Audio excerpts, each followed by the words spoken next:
Oke, bisa saya mulai? Bisa. Oke, baik. Assalamualaikum warahmatullahi wabarakatuh. Selamat sore teman-teman semuanya. Terima kasih ya telah hadir dalam dalam kelas konsep teknologi informasi hari ini. Pada pertemuan kali ini, seperti yang sudah saya informasikan sebelumnya di rekaman yang sudah dikirim di grup ya. Jadi webinar ini yaitu Your Journey to the Cloud Computing, Start Here, Cloud Computing Basics with AWS, yang telah dilaksanakan sebelumnya ya, di record kemarin. Perkenalkan kembali, saya Takia Tasdantri. Jadi saya di sini akan memandu jalannya sesi webinar hari ini.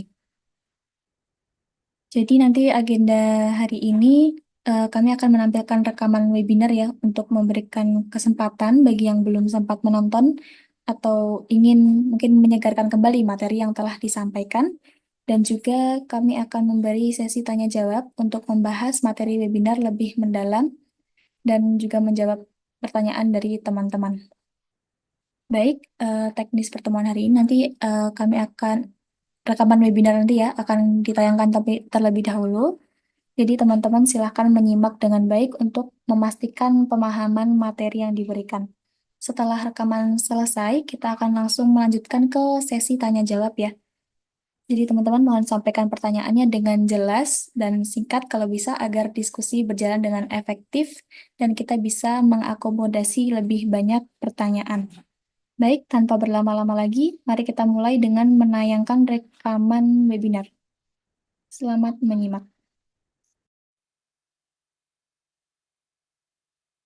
Sebelum kita mulai, izinkan saya menyampaikan beberapa informasi teknis webinar ini ya, yaitu merupakan bagian dari pemenuhan nilai UAS semester Gasal untuk mata kuliah Konsep Teknologi Informasi yang dibimbing oleh Ibu Dian Septiani Santoso.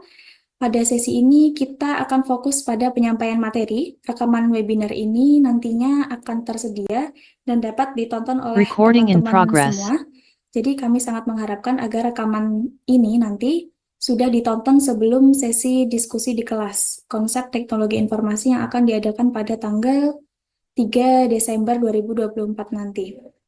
Jadi nanti untuk sesi tanggal 3 Desember 2024 nanti kami hanya akan, yaitu yang pertama, mereview singkat materi webinar hari ini, dan yang kedua, melaksanakan sesi tanya jawab. Baik, hal ini juga bertujuan ya untuk menjaga waktu agar sesi diskusi kita tetap efektif dan tidak ada keterlambatan. Baik, adapun materi yang akan disampaikan dalam webinar hari ini yaitu mencakup yang pertama ada pengenalan konsep dasar cloud computing, lalu ada penggunaan layanan AWS untuk pemula, serta tips membangun fondasi karir di bidang ekonomi, di bidang teknologi. Baik, kami juga menghadirkan narasumber yang berpengalaman di bidang ini yaitu Hesa Firdaus yang akan membagikan ilmunya kepada kita semua.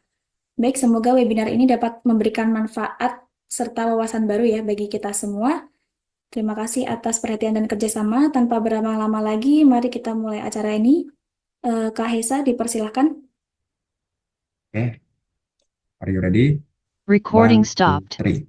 Halo teman-teman semuanya, selamat datang pada sesi webinar yang diselenggarakan oleh kelompok 3. Nah, pada sesi webinar ini, kelompok kami akan mengusung materi tentang Cloud Computing Basics with AWS, selaku top global market leader penyedia layanan cloud. Kita akan mempelajari terminologi dan konsep dari cloud computing dan AWS itu sendiri yang mencakup batasan, definisi, dan penggunaan istilah dalam konteks tertentu. Namun sebelum namun sebelum lanjut pada sesi pembahasan, izinkan saya untuk memperkenalkan diri terlebih dahulu. Nama saya Anissa Firdaus sebagai perwakilan dari kelompok 3 untuk menjadi pemateri pada sesi webinar hari ini. Next. Nah, apa yang akan Anda pelajari dari materi webinar ini ya? Anda akan mempelajari hal-hal berikut. Number one, define cloud computing, mendefinisikan cloud computing. Yang kedua, mendeskripsikan perbedaan model layanan dari cloud computing dan perbedaan antara model deployment cloud atau cloud deployment models. Next. Nah, di bagian pertama dalam materi ini, kita harus mempertimbangkan untuk memulai pembahasan yang bertujuan memahami cloud computing itu sendiri, yang mana mencakup konsep dan terminologinya. Next. Nah, sebelum kita mulai pembahasan tentang cloud computing, ada satu pertanyaan nih, yaitu what does cloud computing mean to you? Atau apa arti cloud computing bagi teman-teman? Jadi luangkan waktu sejenak untuk memberikan jawaban tentang apa yang Anda pahami terkait cloud computing. Jangan khawatir, tidak ada jawaban yang salah. Yang ada yaitu jawaban yang sangat tepat, hampir tepat, dan kurang tepat. Oke, next. Nah, jawaban dari saya ada dua. Ada dua poin jawaban dari saya, yaitu apa itu cloud computing? Apa itu cloud computing? Jadi, cloud computing atau dalam bahasa Indonesia yaitu komputasi awan adalah pengiriman daya komputasi, basis data, penyimpanan dan aplikasi dan sumber daya IT lainnya sesuai permintaan. Nah, sumber daya ini itu dikirimkan melalui platform layanan cloud dan melalui akses internet dengan harga bayar sesuai pemakaian, yaitu kalau istilah bahasa Inggrisnya, dalam bahasa Inggrisnya pay as you go pricing. Nah, dalam definisi paling mendasarnya, cloud atau awan adalah sebuah komputer yang terletak di suatu tempat yang bisa diakses melalui internet dan digunakan dengan cara tertentu. Nah, layanan web, web service adalah nama lain untuk apa yang disebut orang sebagai cloud. Jadi, kita bisa mengakses sumber daya cloud melalui layanan web atau web service yang dapat diakses dengan internet. Nah, cloud atau awan terdiri dari komputer server di data center besar di berbagai lokasi di seluruh dunia.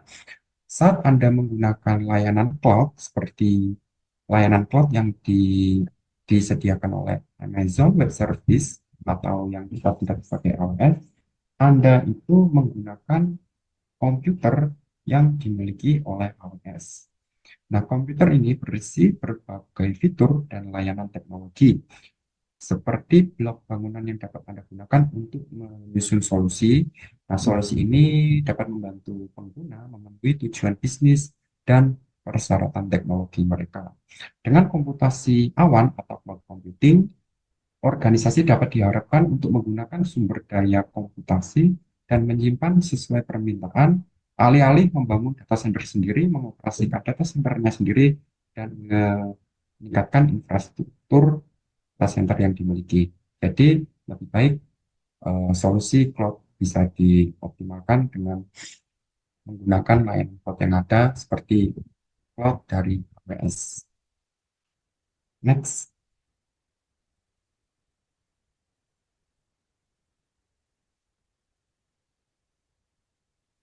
next.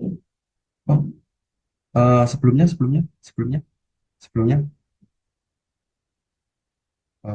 Next, next, next. Nah, oke. Tradisional computing model. Nah, dalam komputasi tradisional, infrastruktur itu dianggap sebagai perangkat keras. Jadi, nantinya kita akan membahas tentang cloud computing model. Yang pertama yaitu kita akan membahas terlebih dahulu tradisional computing model.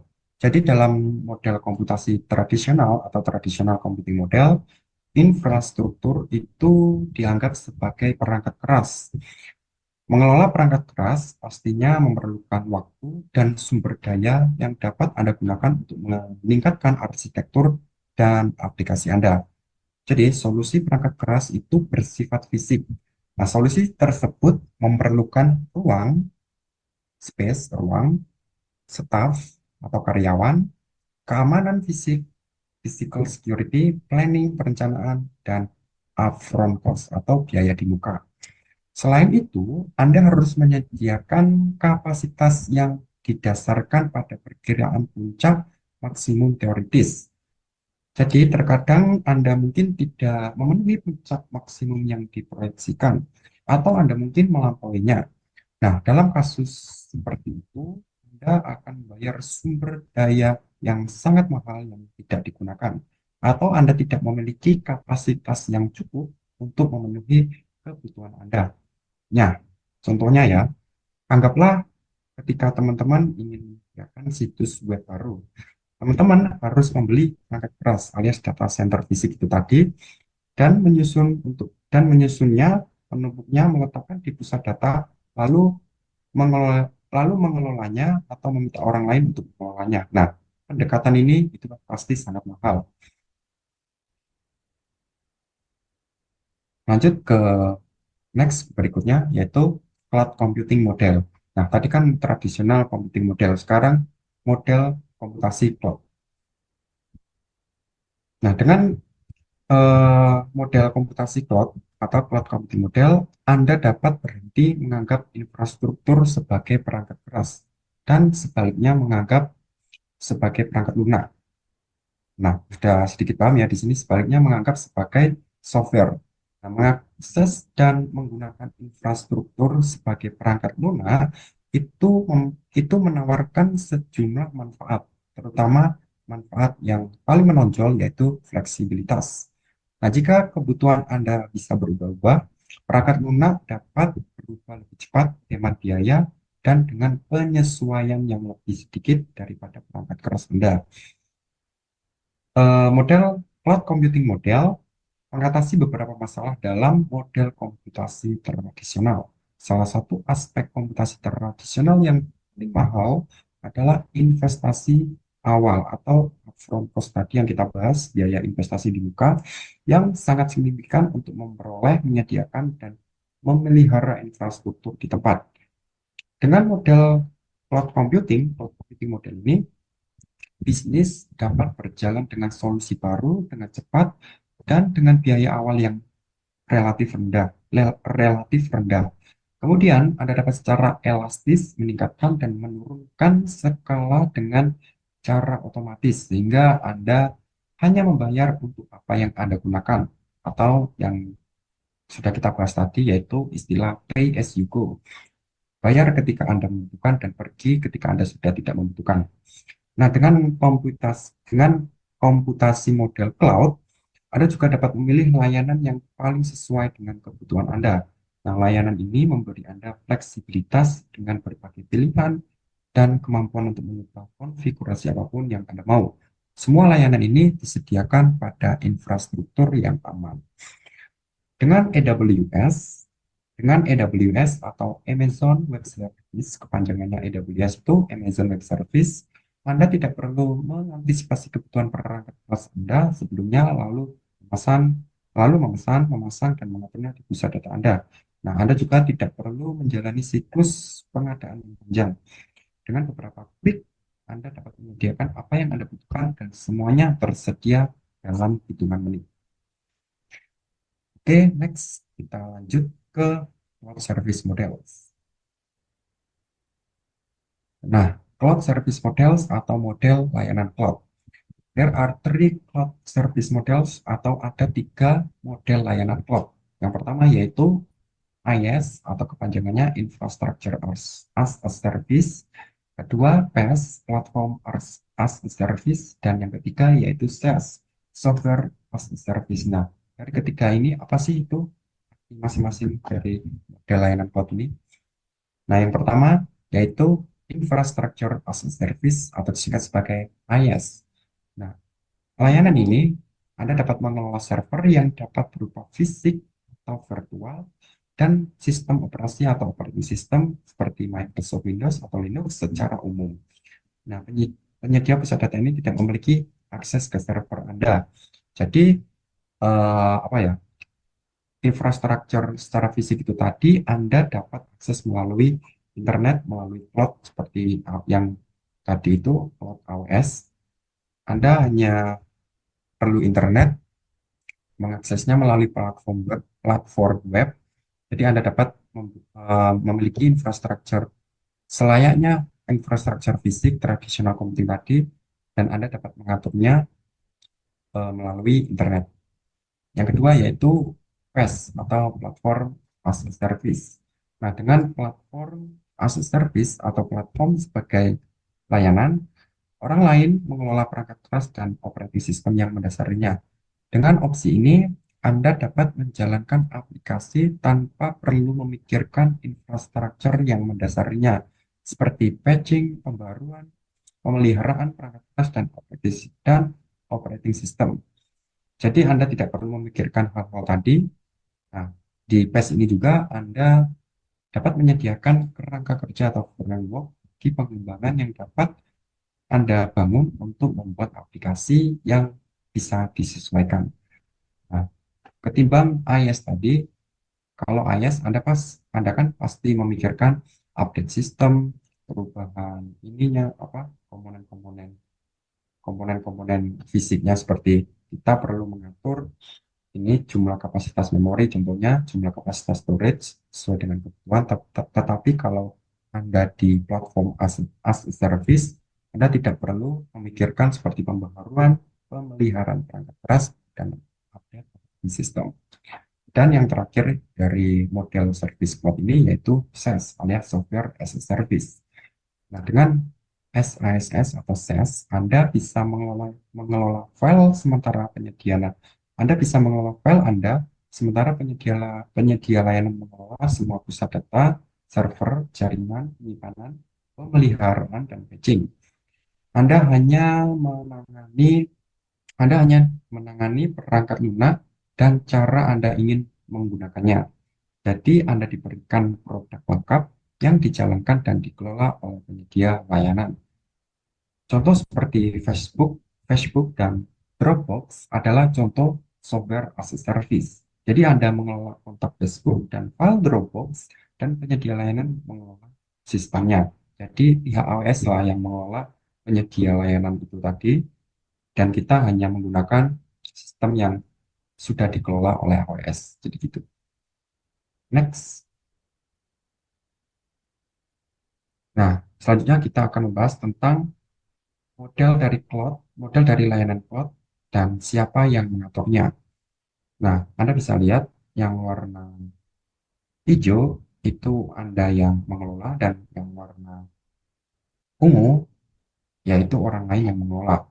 Jadi, slide ini itu menunjukkan berbagai komponen perangkat keras dan perangkat lunak, hardware, dan software yang diperlukan untuk menjalankan suatu aplikasi. Dan slide ini juga mengilustrasikan bagaimana Anda mengelola lebih sedikit komponen secara bertahap saat beralih dari model layanan komputasi lokal ke model ASUS ke model SaaS, Software as a Service. Jadi bisa Anda lihat yang warna hijau, yang pertama yaitu yang on-premise, ini full semua hijau karena Anda yang mengelola, dan yang IaaS itu ada sebagian yang dikelola oleh orang lain dan sebagian juga dikelola oleh Anda, dan yang PaaS ini kebanyakan dikelola oleh orang lain, dan sisanya aplikasi dan datanya yang perlu Anda kelola. Dan yang SaaS semakin ke kanan, yang bagian paling kanan yaitu SaaS, itu orang lain yang mengelola. Jadi Anda tidak perlu mengkhawatirkan aplikasi, data, middleware, OS, virtualization, dan komponen-komponen lainnya itu dikelola oleh karyawan atau stafnya stafnya AWS, dan kita tinggal menikmati layanannya gitu. Next. Nah, kita sudah memasuki bagian kedua dalam materi ini. Nah, dalam bagian kedua dari materi ini, kita akan membahas tentang cloud computing deployment models atau model penerapan cloud computing. Next. Nah, terdapat 3 model penerapan cloud, yaitu full cloud, all in cloud, dan yang kedua hybrid cloud antara cloud dan on-premise, dan yang ketiga yaitu private cloud alias on-premise cloud, full on-premise cloud. Nah, tiga model penerapan komputasi awan ini menggambarkan lingkungan cloud tempat Anda dapat menerapkan aplikasi Anda. Yang pertama, kita akan membahas tentang model penerapan cloud yang full cloud atau all in cloud. Nah, model penerapan all in cloud ini adalah aplikasi berbasis awan yang diterapkan sepenuhnya di cloud. Jadi semua bagian aplikasi berjalan di cloud. Nah, aplikasi di cloud ini dibuat di cloud atau dimigrasikan dari infrastruktur yang ada. Nah, aplikasi berbasis cloud dapat dibangun di bagian infrastruktur tingkat rendah, misalnya jaringan, komputasi, atau penyimpanan. Nah, aplikasi tersebut juga menggunakan layanan tingkat tinggi yang menyediakan abstraksi atau penyederhanaan dari persyaratan manajemen, arsitektur, dan penskalaan infrastruktur inti atau core core core penskalaan infrastruktur, core scaling infrastructure. Oke. Yang kedua yaitu hybrid deployment. Hybrid deployment. Nah, gabungan antara all in cloud dan on-premise cloud. Nah, penerapan hybrid adalah cara untuk membangun infrastruktur dan aplikasi antara sumber daya berbasis cloud dan sumber daya yang tidak ada di cloud. Nah, metode penerapan hybrid yang paling umum adalah antara cloud dan infrastruktur lokal yang ada. Jadi infrastruktur lokal ini terletak di lingkungan fisik perusahaan yang Anda miliki. Jadi data center itu kan, perusahaan itu kan memiliki, katakanlah perusahaan itu memiliki data center dan selain memanfaatkan data centernya sendiri, perusahaan tersebut juga menggunakan layanan cloud. Nah, itu garis besar konsep dari model deployment cloud. Saya kembali lagi, ya yang tadi, yang hybrid, saya akan bahas yang hybrid. Infrastruktur lokal ini terletak di lingkungan perusahaan, sering kali di pusat data center perusahaan. Nah, model penerapan hybrid digunakan untuk memperluas infrastruktur infrastruktur organisasi cloud sambil menghubungkan sumber daya cloud ke sistem internal. Jadi dikoneksikan. Contoh strategisnya itu seperti ini.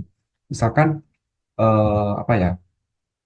Katakanlah perusahaan ini ya, perusahaan perbankan, layanan perbankan, dia itu memiliki data center untuk menyimpan data-data internalnya. Tetapi suatu ketika perusahaan perbankan tersebut membutuhkan apa ya, scaling infrastruktur IT-nya, tapi dia yang kita bahas tadi dia ini tidak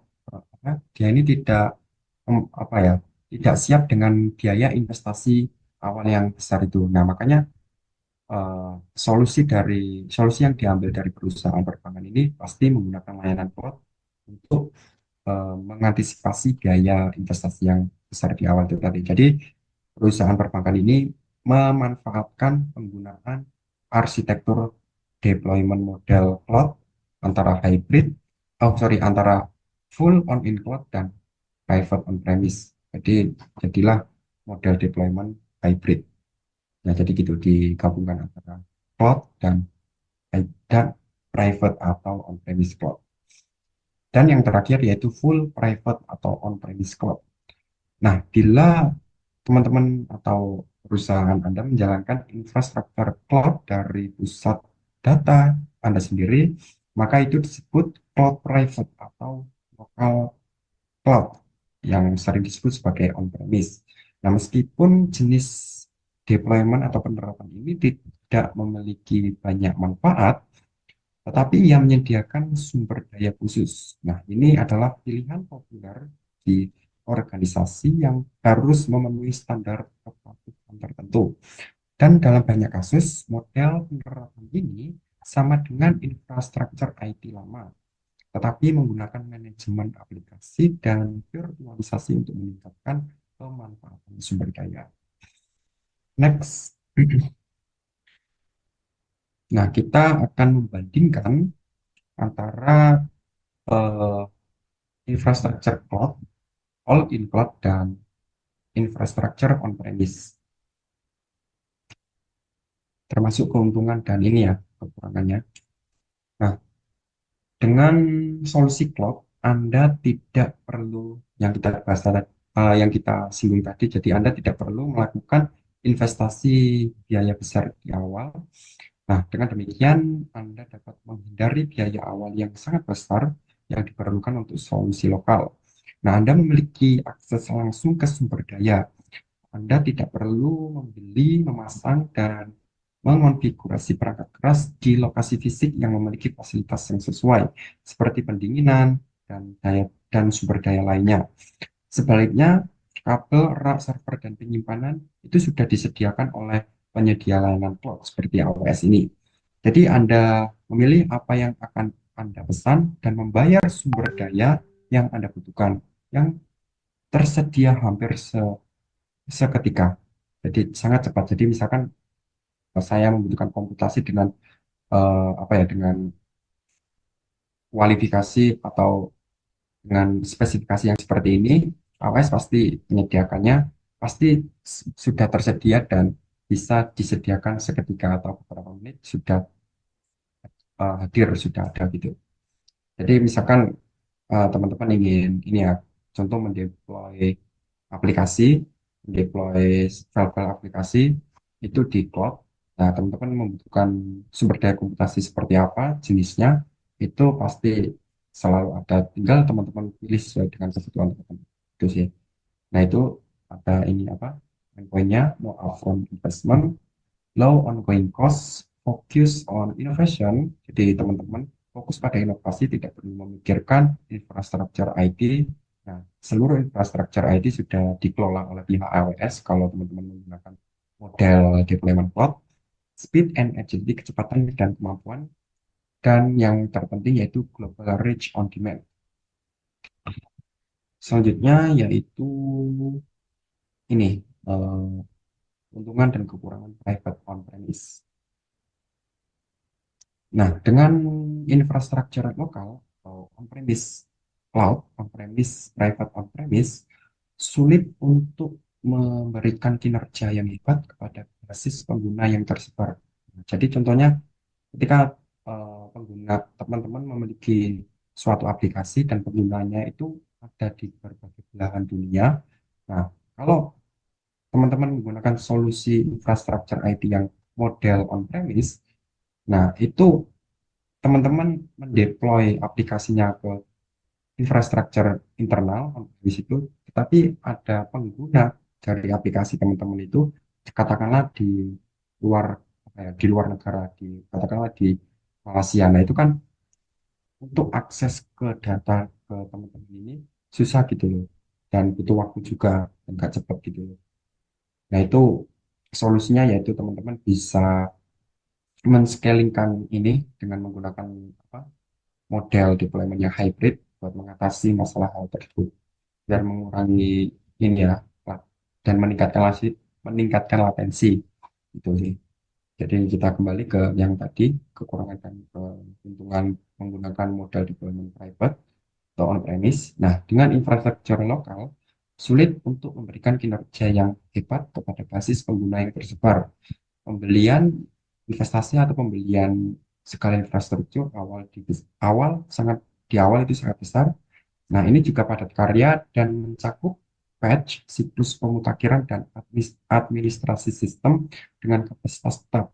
Nah, siklus pengadaan dan penyimpanan yang panjang menyebabkan perusahaan itu fokus pada satu wilayah geografis untuk menghemat biaya dan waktu. Nah, tanpa batasan geografis, Anda dapat menerapkan aplikasi wilayah wilayah AWS dimanapun di seluruh dunia dengan latensi yang lebih rendah dan biaya minimal. Gitu. Next, yaitu kita akan membahas tentang what can you do in the cloud? Apa yang Anda dapat lakukan di cloud? Nah, Anda dapat menggunakan platform platform cloud computing atau komputasi awan untuk hal-hal berikut.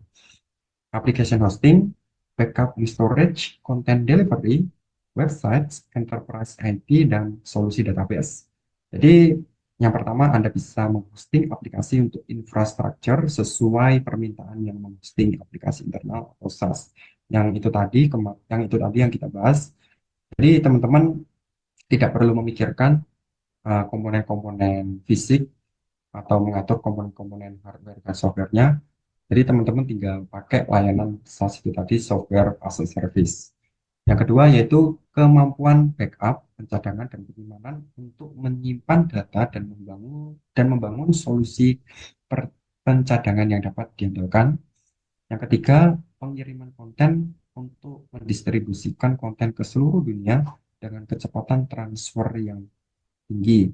Yang keempat, yaitu hosting situs web statis maupun dinamis.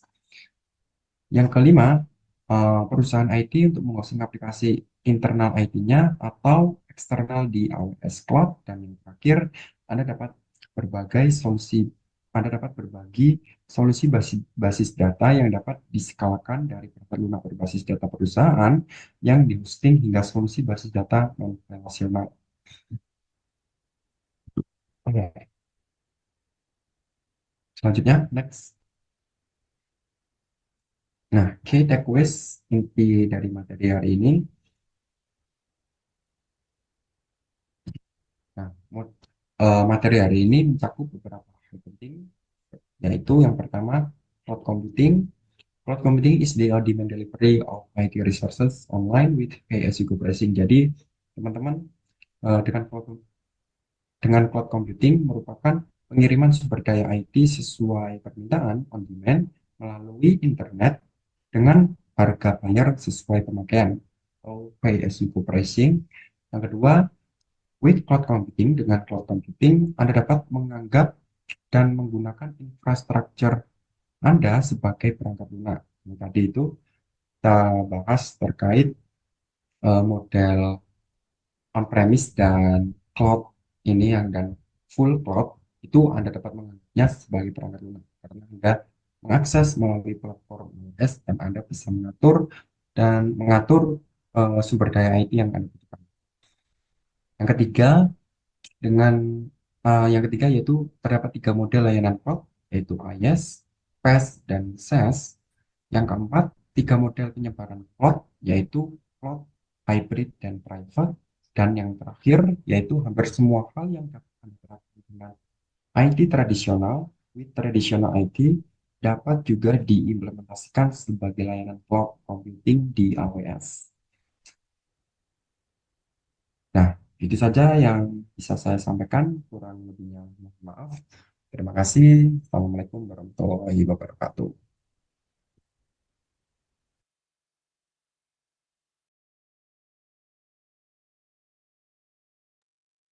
Hmm. Oke, baik. Terima kasih teman-teman atas perhatiannya.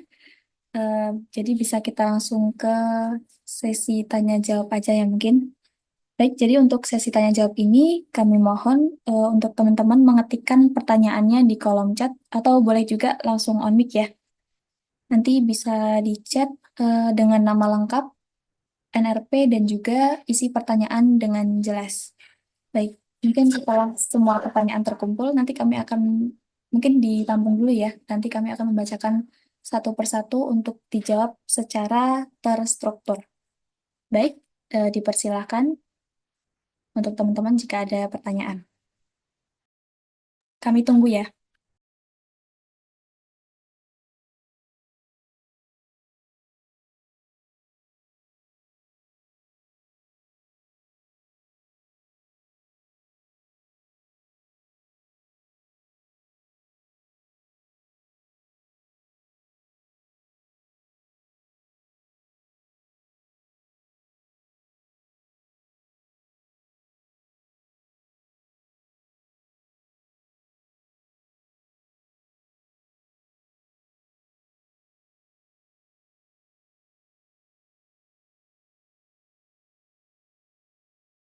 Baik, teman-teman dipersilahkan ya jika ada pertanyaan bisa langsung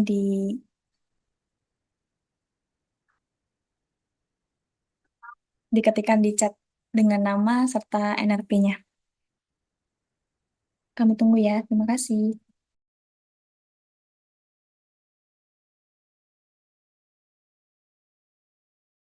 Oke, izin mengingatkan juga untuk teman-teman, ini sudah ada link presensinya di kolom chat ya. Jadi sembari menyiapkan pertanyaan, teman-teman bisa mengisi absensi yang ada di chat. Baik, terima kasih.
Oke, mungkin presentasinya tadi, PPT-nya bisa ditampilkan ya, ditampilkan ulang.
Ya, halo, tes, tes, tes. Apakah suara saya sudah masuk?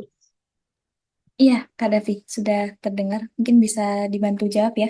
Ini ada Di pertanyaan. sini saya Chat. memenuhi dari Mas Yesa sendiri untuk menjawab pertanyaan dari Budian ya.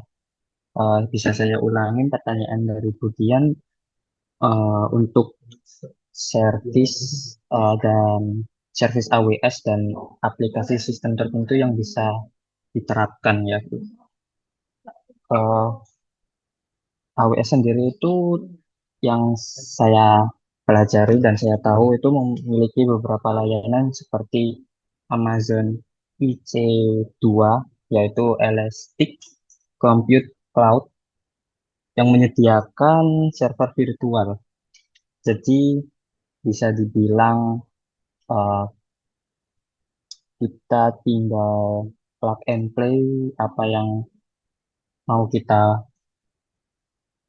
jalankan di server itu sih. Dan ada lagi AWS Lambda. Ini lebih eksklusif dari EC2 soalnya dia memiliki infrastruktur yang terkode di dalamnya. Untuk eh, apa ini? Untuk penggunaan dalam aplikasi atau sistem tertentu yang saya tahu ini apa ada aplikasi atau sistem ya yang namanya Netflix itu juga dia terhubung dari dalam server AWS dikarenakan kestabilannya dan banyak hal yang di dalamnya. Ya, sekiranya itu yang bisa saya jawab. Terima kasih.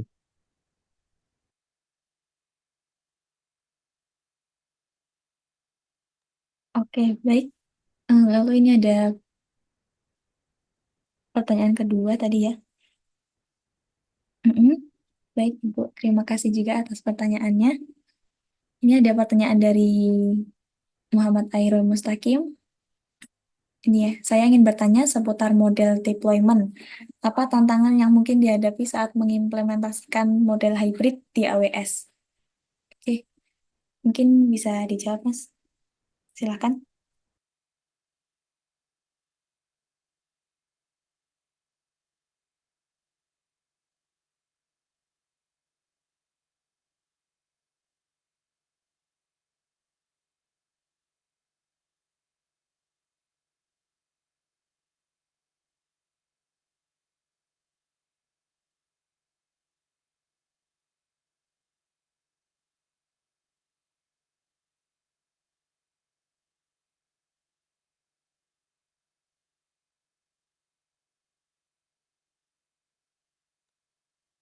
Ya, terima kasih. Mungkin saya lanjutkan untuk pertanyaan Mas Airul ya. Di sini perihal model development dan tantangannya ya. Mungkin dari AWS sendiri eh, tantangan dan eh, sebagainya itu bisa dari latensi dan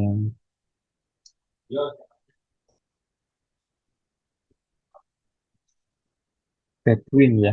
Jadi model hybrid itu memerlukan komunikasi antara cloud dan on-premise atau edge yang bisa terkena dampak oleh latensi.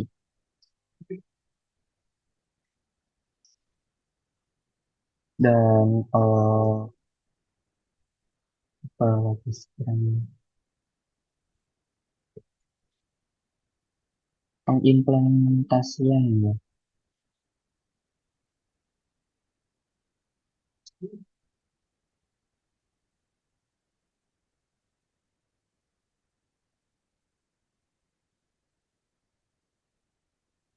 Hmm.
Izin bertanya, Mas.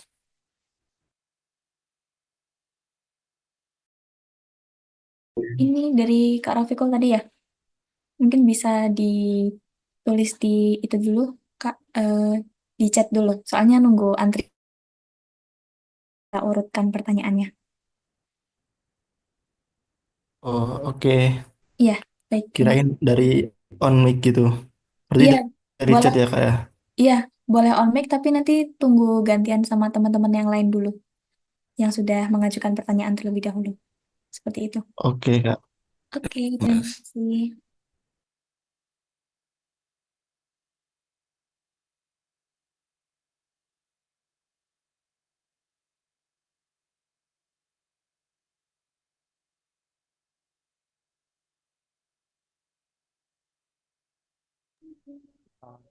Eh, saya coba jawab pertanyaan dari Kak Kalsa Shakila. Apa perbedaan utama antara konsep edge location di Amazon CloudFront dan availability zone di AWS? Lalu bagaimana masing-masing mempengaruhi waktu respon aplikasinya? Gitu. Konsep edge location di Amazon CloudFront sama availability zone itu memiliki perbedaan memiliki beberapa perbedaan, terutama kayak di fungsinya, lokasinya, yang akan menentukan dampak terhadap waktu respon aplikasinya. Gitu. Untuk edge location atau Amazon CloudFront itu dari definisinya dulu ya, itu dia memiliki lokasi fisik di seluruh dunia atau tersebar gitu.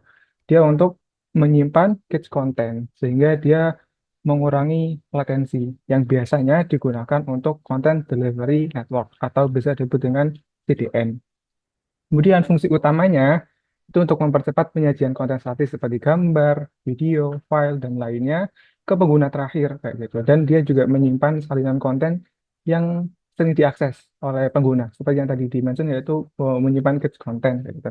Untuk lokasinya dia tuh tersebar di seluruh dunia, terutama di lokasi yang strategis ya atau dekat dengan pengguna yang banyak kayak gitu. Dan dia tidak difungsikan sebagai data data center utama. Itu sehingga dia berdampak dengan waktu responnya, sehingga ada pengurangan latensi secara signifikan karena konten diambil dari lokasi yang lebih dekat ke pengguna, bukan dari server utama. Jadi kan jauh gitu. Sehingga ini lebih cocok untuk aplikasi dengan banyak pengguna global. Kayak contohnya platform streaming atau situs media lainnya. Sedangkan untuk yang availability zone ini dari definisinya dulu yaitu dia tuh kayak zona isolasi gitu. Di sebuah regionnya AWS sendiri yang terdiri dari satu atau lebih data center fisik. Dan dia tuh dirancang untuk memberikan high availability redundancy kayak gitu. Dan dia fungsinya untuk menyediakan infrastruktur cloud yang kuat untuk menjalankan aplikasi dan database, dan juga mendukung distribusi beban kerja untuk menghindari downtime server gitu. Untuk lokasinya, biasanya kalau yang availability zone itu dia berada di dalam regionnya AWS sendiri. Satu region itu biasanya memiliki zonanya gitu. Dan setiap zona itu terpisah secara fisik untuk menghindari eh, down secara bersamaan kayak gitu. Dan dampaknya terhadap waktu respon untuk yang availability zone ini lebih fokus pada keandalan dan ketahanan servernya gitu. Untuk latensinya tidak lebih baik dari yang edge location seperti itu. Mungkin itu buat menjawab yang dari Mbak Kalsa Shakila.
Oke, mungkin kita bisa next ya. Ini pertanyaan dari Kak Randy, dari kelompok 5.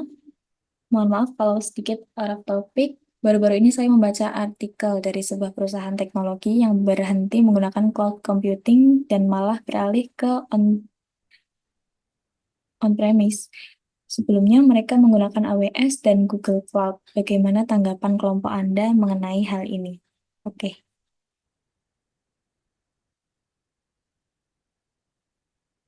Mm-mm. Oke, silahkan bisa dijawab.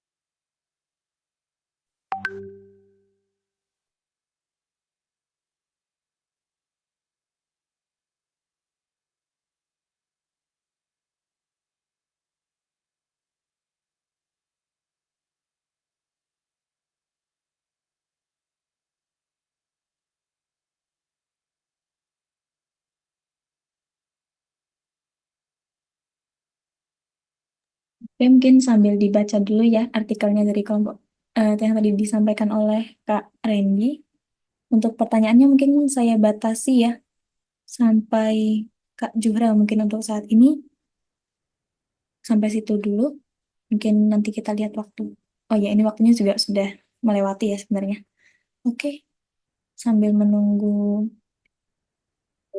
artikel yang diberi oleh Kak Randy, mungkin bisa ditunggu sebentar ya.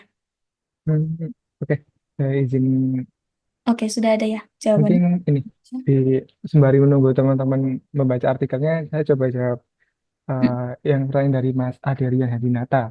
Di sini bertanya untuk penggunaan AWS itu seberapa aman. Untuk saat ini kan ada beberapa kasus di mana website perusahaan atau bahkan website pemerintah tuh ditutupi dengan web atau aplikasi judi online. Nah, kita sebagai orang yang memasang aplikasi di sana itu apakah harus tetap proteksinya sendiri atau dari bawaan defaultnya sudah bagus. Nah, mungkin ini salah satu keunggulan dari eh, cloud di AWS ya. Jadi kita tuh nggak perlu setup yang segala macamnya kayak gitu karena emang keamanan dari AWS tuh sudah sudah terkenal dengan keamanan yang tinggi kayak gitu. Tapi kita juga tidak bisa eh, pasrah dengan itu. Banyak juga em, yang perlu kita perhatikan seperti ada juga kan metode SQL injection kayak gitu yang mungkin tidak di apa ya tidak diprotek oleh AWS-nya gitu.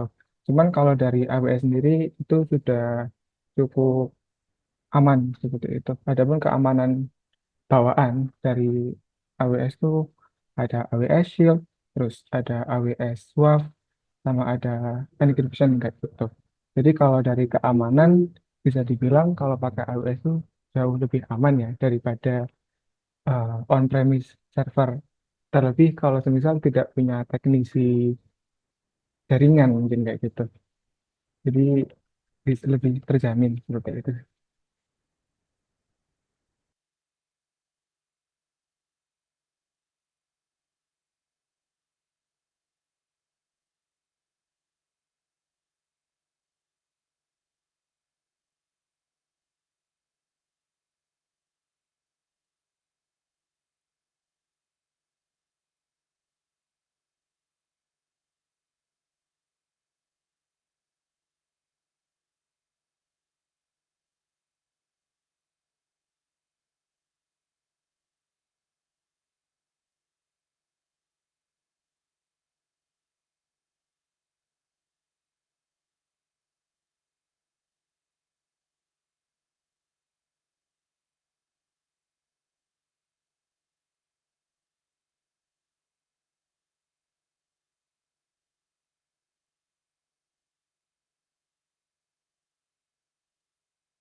Baik, saya ingin menjawab untuk pertanyaan dari Mas Taufikul Wahyu.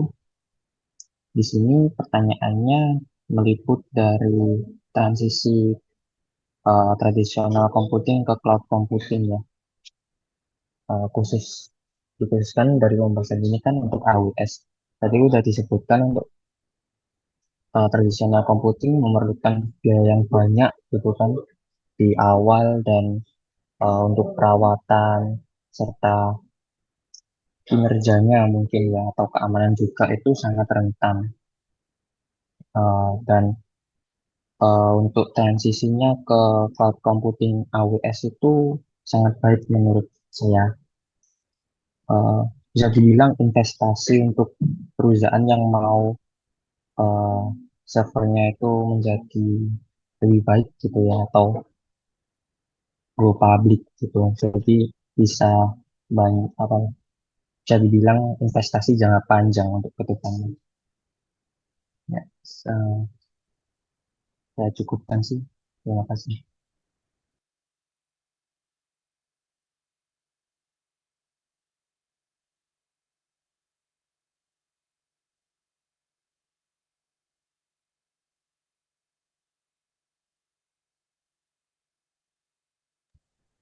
Mas, izin bertanya boleh nggak?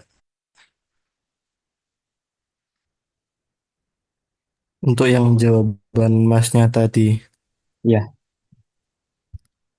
kan itu Mas, untuk yang keamanannya itu bagaimana ya Mas ya? Terkait keamanannya yang mengancam cyber modern itu Mas, khususnya dalam menangani ancaman cyber modern. Bagaimana menurutnya Masnya? Kan dia cuma infrastruktur saja ya Mas. ya, sangat baik ya pertanyaannya. Mungkin uh, AWS sendiri ya dari pihak Amazon sudah memberikan kepercayaan kepada pelanggannya atau usernya gitu. Jadi pada dasarnya keamanan cyber security-nya AWS itu high level ya. Jadi kita nggak usah khawatir untuk hal itu dan AWS sudah merancang sendiri untuk pertahanan-pertahanan cybernya ya. Dari tadi dijelaskan dari uh, AWS sendiri itu ada beberapa tahapan security gitu. Ada identity access, uh, VPC Amazon, yaitu virtual private cloud ya. Jadi ketika ada serangan, dia bisa memprivate cloud-nya atau mengclone gitu. Ya, eh, mungkin itu sih yang bisa saya berikan setahu saya.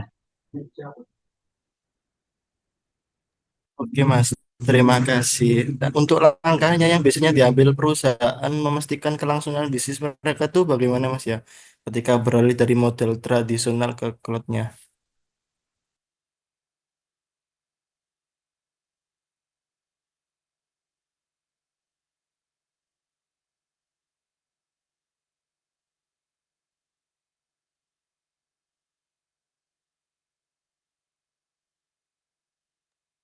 Maaf Mas, bagaimana Mas? Bisa diulang lagi untuk pertanyaannya, didetailkan lagi.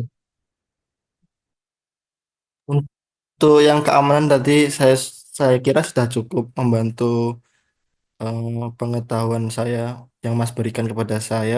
Nah, untuk yang ini Mas, saya kan penasaran ya, kayak langkah yang biasanya diambil sama perusahaan untuk memastikan keberlangsungannya bisnis mereka tuh bagaimana Mas ya ketika mereka beralih dari model tradisional ke cloud gitu Mas.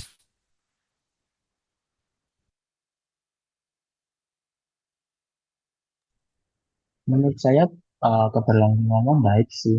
Jadi ketika apa ya sumber kerja mereka yaitu server gitu udah lebih baik, maksudnya bisa dibilang bukan tradisional buruk sih. Tradisional komputer atau server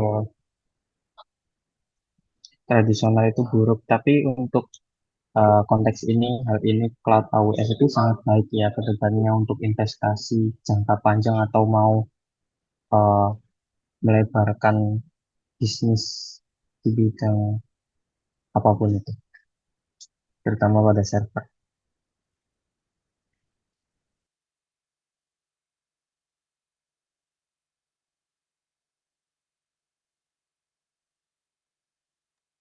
Baik, Apakah Mas. cukup Terima menjawab, Mas? kasih Ya, sudah menjawab pertanyaan saya, Mas. ya, terima kasih banyak, Mas. Oke, terima kasih banyak atas pertanyaan di Mas Rafiqul tadi ya. Baik, mungkin pertanyaan yang lain bisa dijawab, Kak Devi, dipersilahkan.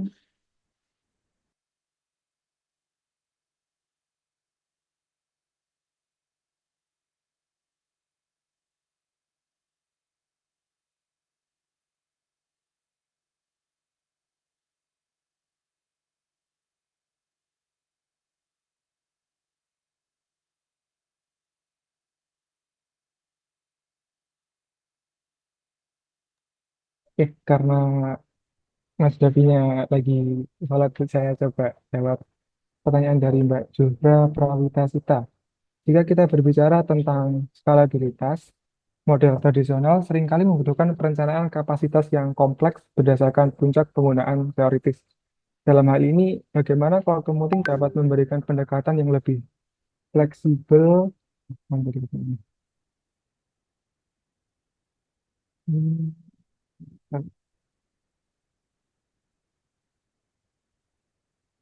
Oke, yang lebih fleksibel tanpa membebani tim IT dengan perencanaan berlebih atau risiko keuangan terbatas.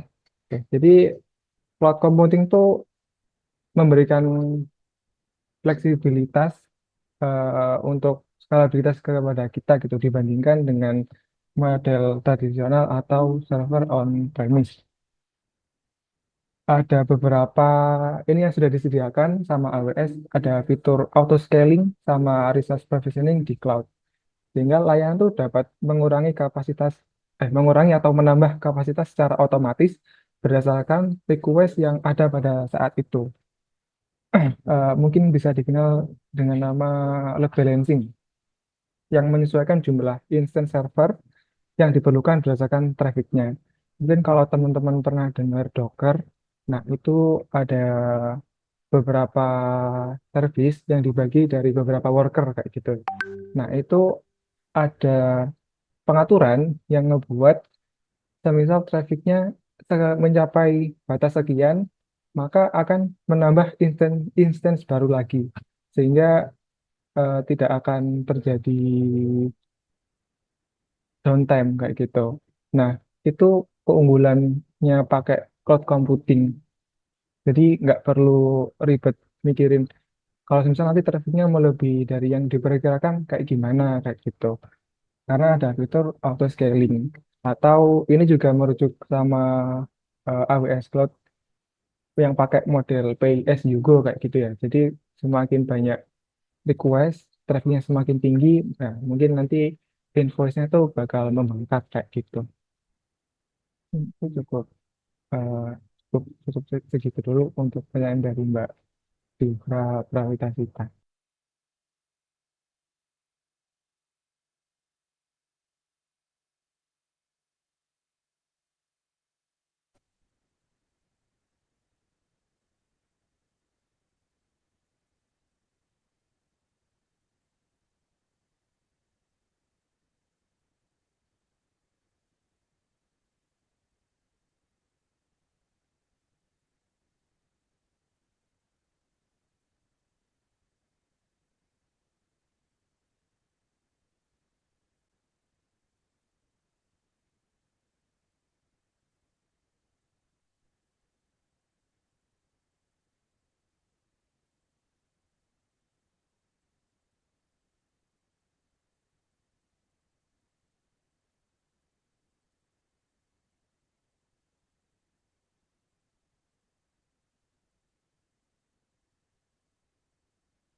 tes.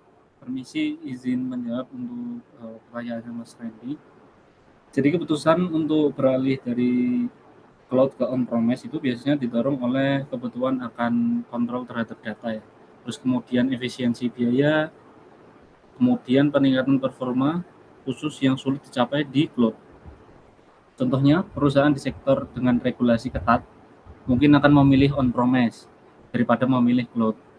Tapi yaitu ketika kita memilih on-premise itu mengurangi ketergantungan pada cloud, tapi membutuhkan biaya di awal yang lebih besar seperti itu, Mas. Jadi tergantung dari perusahaan itu sendiri sih. Kalau punya biaya yang lebih besar, ya bisa memilih ke on-premise. Tapi dengan jika biayanya terbatas, itu sepertinya cloud lebih cocok untuk perusahaan tersebut. Terima kasih. Baik, terima kasih, Mas. Sama-sama, Mas.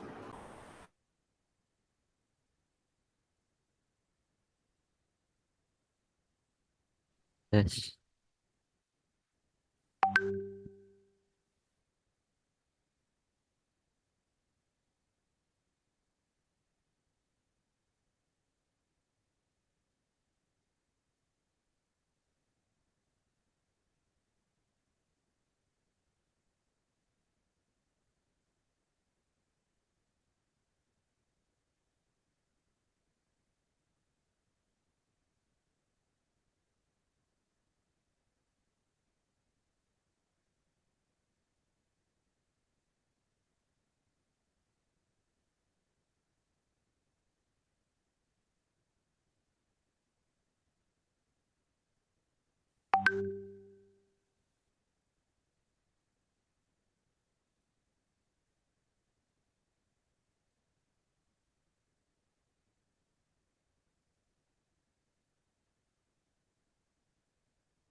Oke, apakah ada dari teman-teman yang pertanyaannya belum terjawab?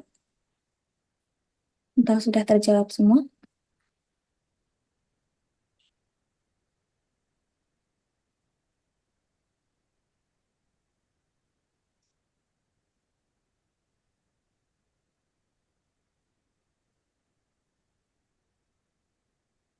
Ya, mungkin sudah semua ya.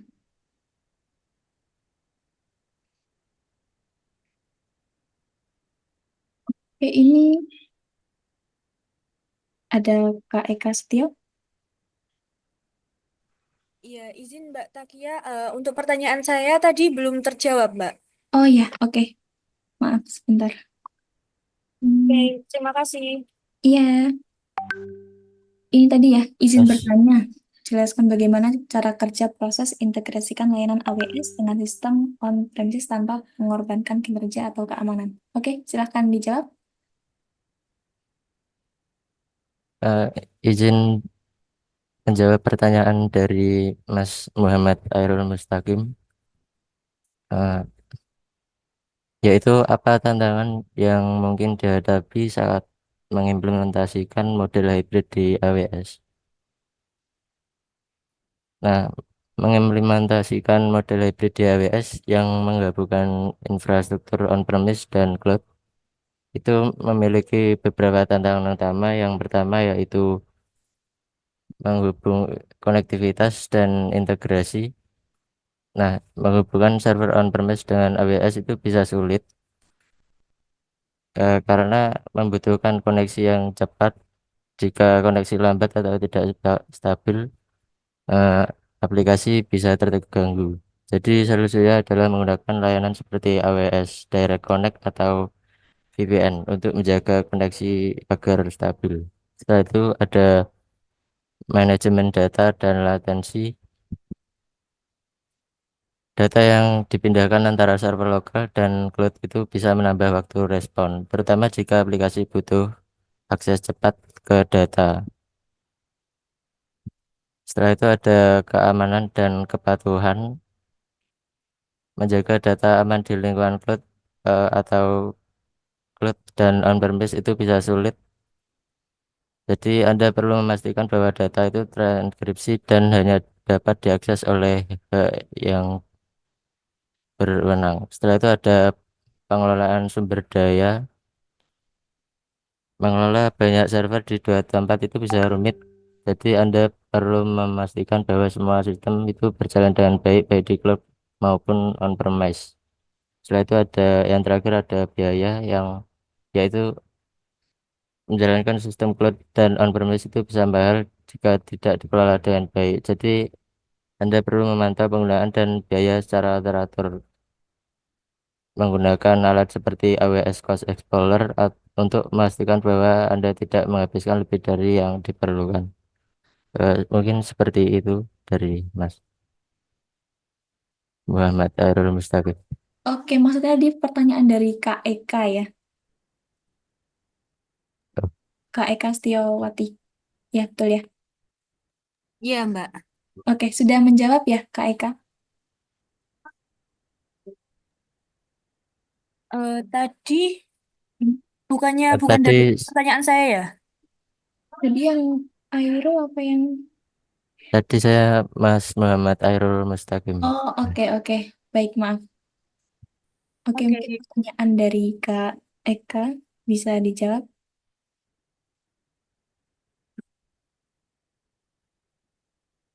Oke, ini ada pertanyaan tadi ya. Mas Airul dari kelompok berapa ya tadi?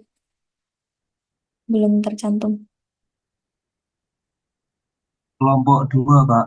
Oke, kelompok 2. Terima kasih konfirmasinya. Oke, mungkin Kak Dava bisa dilanjutkan ke pertanyaan Kak Eka tadi ya.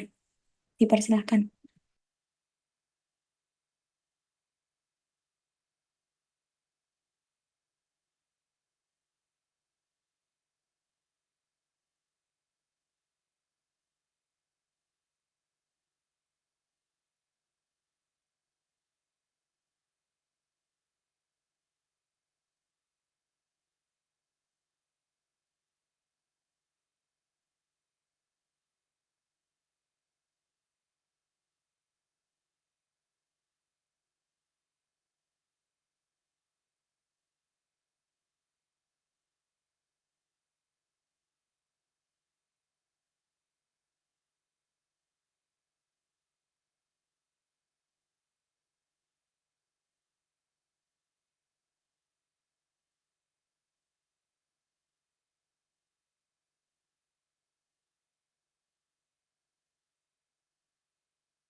Oke, saya coba jawab pertanyaannya dari Mbak Eka. Pertanyaannya tadi, bagaimana cara kerja proses pengintegrasian layanan AWS dengan sistem on-premise tanpa mengorbankan kinerja atau keamanan? Nah, untuk pengintegrasian layanan AWS sama sistem on-premise itu butuh strategi yang pas gitu ya, eh, supaya kinerja sama keamanannya itu tetap terjaga. Nah, salah satu metode yang bisa dipakai itu kita bisa pakai yang namanya AWS Direct Connect untuk eh, koneksi private atau bisa juga menggunakan AWS VPN supaya koneksi kita tuh terenkripsi gitu melalui internet. Lalu untuk keamanan datanya dapat dijaga eh, dengan menggunakan enkripsi dari AWS KMS dan untuk pengelolaannya bisa menggunakan IAM. Nah, selain itu sinkronisasi data antara di on-premise sama di cloud-nya AWS itu kita bisa menggunakan server yang disediakan juga. Bisa pakai AWS Data Sync atau Database Migration Service. Nah, terus untuk optimasi optimasi kinerjanya kita bisa pakai Amazon CloudFront untuk distribusi konten atau Elastic Load Balancer seperti yang tadi di-mention untuk mendistribusikan request-request atau traffic biar efisien kayak gitu. Sehingga dengan langkah-langkah ini integrasi AWS sama sistem on-premise itu bisa dilakuin secara aman dan lebih efisien gitu tanpa mengorbankan kinerjanya. Mungkin seperti itu, Mbak Eka. Iya, baik Mas. Terima kasih atas jawabannya. Ya, sama-sama. Oke, baik, terima kasih. Apakah ada yang belum terjawab ya pertanyaannya? Atau sudah terjawab semua?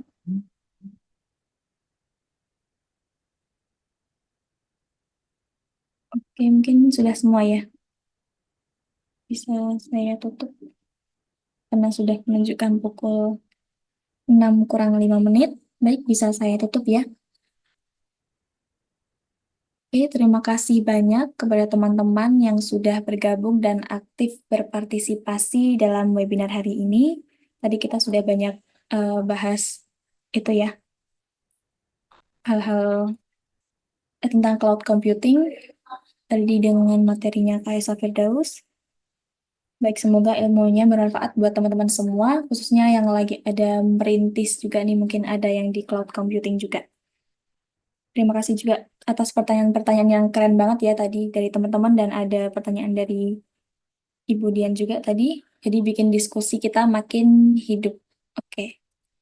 Em, Akhir kata dari kami, kelompok 3, izin pamit, mohon maaf kalau ada kekurangan ya selama acara webinar ini. Terima kasih. Eh, Oke, cukup itu aja. Terima kasih. Wassalamualaikum warahmatullahi wabarakatuh. Waalaikumsalam warahmatullahi Waalaikumsalam wabarakatuh. warahmatullahi wabarakatuh. Terima kasih.